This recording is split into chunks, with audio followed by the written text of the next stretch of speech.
السلام علیکم پیارے بچوں، کیا حال ہے؟ امید ہے کہ چھٹیاں گزر رہی ہوں گی، لیکن اب تو اسکول کھل گئے ہیں نا۔ چلیں آج میں آپ کو ایک بہت پیاری سی کہانی سناؤں گی، یعنی کہ اس کا نام ہے چڑیا کی نصیحت۔ ایک شخص نے چڑیا پکڑنے کے لیے جال بچھایا۔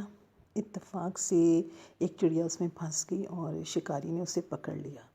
چڑیا نے اس سے کہا، اے انسان، تم نے کئی ہرن، بکرے اور مرغ وغیرہ کھائے ہیں، ان چیزوں کے مقابلے میں میری کیا حقیقت؟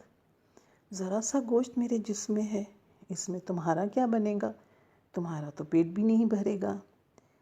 لیکن اگر تم مجھے آزاد کر دو تو میں تمہیں 3 نصیحتیں کروں گی، جن پر عمل کرنا تمہارے لیے بہت مفید ہوگا۔ ان میں سے ایک نصیحت تو میں ابھی کروں گی، جبکہ دوسری نصیحت اس وقت جب تم مجھے چھوڑ دو گے اور میں دیوار پہ جا بیٹھوں گی۔ اس کے بعد تیسری اور آخری نصیحت اس وقت کروں گی جب دیوار سے اڑ کر سامنے درخت کی شاخ پر جا بیٹھوں گی۔ اس شخص کے دل میں تجسس پیدا ہوا کہ نہ جانے چڑیا کیا فائدہ مند نصیحت کرے۔ اس نے چڑیا کی بات مانتے ہوئے اس سے پوچھا، تم مجھے پہلی نصیحت کرو، پھر میں تمہیں چھوڑ دوں گا۔ چنانچہ چڑیا نے کہا، میری پہلی نصیحت یہ ہے کہ جو بات کبھی نہیں ہو سکتی اس کا یقین مت کرنا۔ یہ سن کر اس آدمی نے چڑیا کو چھوڑ دیا اور وہ سامنے دیوار پر جا بیٹھی۔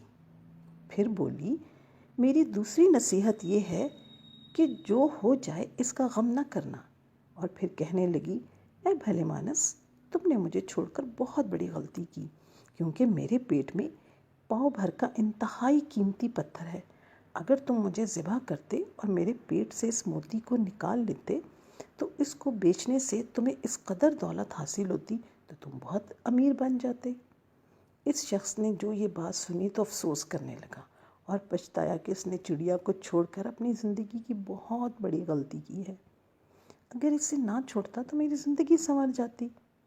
چڑیا نے اسے اس طرح سوچ میں پڑے ہوئے دیکھا تو اڑ کر درخت کی شاخ پر جا بیٹھی اور بولی، اے بھلے مانس، ابھی میں نے تمہیں پہلی نصیحت کی جسے تم بھول گئے۔ جو بات نہ ہو سکنے والی ہو اس کا ہرگز یقین نہ کرنا۔ لیکن تم نے میری بات کا اعتبار کر لیا کہ میں چھٹانک بھر وزن رکھنے والی چڑیا بھلا اپنے پیٹ میں اتنا وزنی موتی رکھ سکتی ہوں؟ کیا یہ ممکن ہے؟ میں نے تمہیں دوسری نصیحت یہ کی تھی کہ جو بات ہو جائے اس کا غم نہ کرنا، مگر تم نے دوسری نصیحت کا بھی کوئی اثر نہ لیا اور غم افسوس میں مبتلا ہو گئے اور خواہ مجھے جانے دیا۔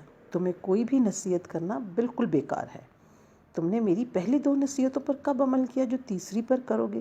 تم نصیحت کے قابل نہیں۔ یہ کہتے ہوئے چڑیا پھر سے اڑی اور ہوا میں پرواز کر گئی۔